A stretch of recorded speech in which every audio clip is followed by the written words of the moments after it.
Hello everyone, welcome to my channel.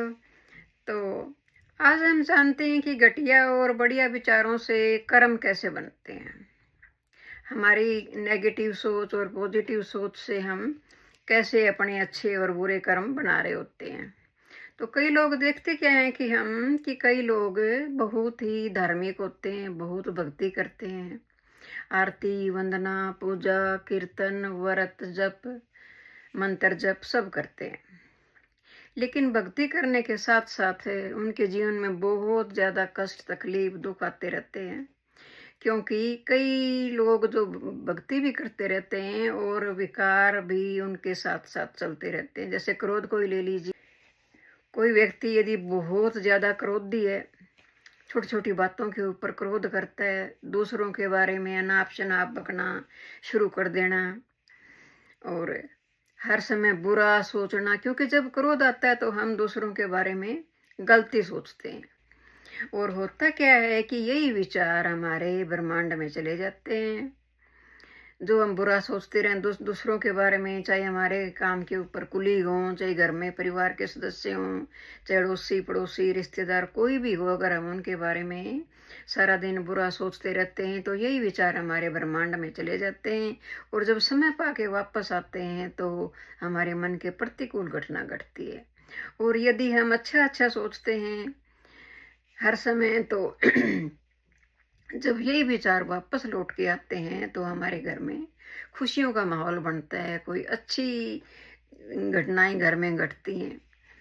तो एक बार प्रेमानंद महाराज जी ने भी अपनी वीडियो में बोला था, उनके विचार थे कि यदि आप भक्ति करते हो और क्रोधी स्वभाव है आपका, और यदि आप क्रोध करते हो तो 1 महीने की भक्ति आपकी खत्म हो जाती है। और यदि साल में आपने 12 बार क्रोध किया तो आपके पल्ले रह क्या गया। ये मैंने अपनी एक वीडियो में उनकी क्लिप डाली भी थी, जिसमें वो यही कहते हैं कि क्रोध से आपकी भक्ति नष्ट हो जाती है। ये संत पागल थोड़े ही हैं जो इनको मारो तो भी क्रोध नहीं करते। आइए अब हम महाराज जी के श्री मुख से ही उनके वचन सुनते हैं क्रोध के। वो विचार जो घटिया होता है, ईर्ष्या द्वेष नफरत करना, ये समझेंगे ना, काम क्रोध मोह लोभ अहंकार अति, वो विचार चला जाता है ऊपर।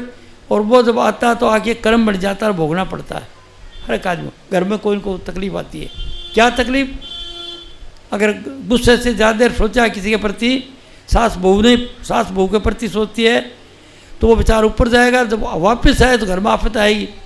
क्या आफत, घर में कोई दुख, कोई गाड़ी का एक्सीडेंट हो जाएगा, अचानक गाड़ी टूट जाएगी, आप नहीं चाहते, दुखी हो जाओगे कि परसों तो ले थे 10 लाख की 5 लाख की रात टूट गई हो, या किसी का हाथ टूट जाएगा नहीं चाहते, कोई आदमी मर जाएगा नहीं चाहते, ये हालत होगी। फिर दूसरा, या कोई चोरी हो जाएगी घर में, आप दुखी हो जाओगे, मेरे जेवर दे गया, मेरा रुपया ले गया ये, या और कुछ लड़ाई हो जाएगी घर में, आपस में अनबन हो जाएगी, मुकदमेबाजी हो जाएगी, आप नहीं चाहते घर में कड़े। कोई ऐसी चीज़ होगी जिससे आप दुखी हो जाओगे, या कुछ नहीं होगा तो कोई बीमारी लग जाएगी आपको ऐसी, जो डॉक्टरों के पास जाओगे, डॉक्टर आपको टेस्ट करेंगे नॉर्मल, डॉक्टर पहचान नहीं सकेंगे, रोग होगा उसके वो, और पहचान नहीं सकेंगे।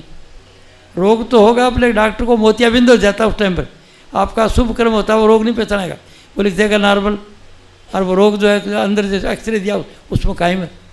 तो सब जगह घूमते रहोगे, वो इलाज नहीं होगा कई दिन तक।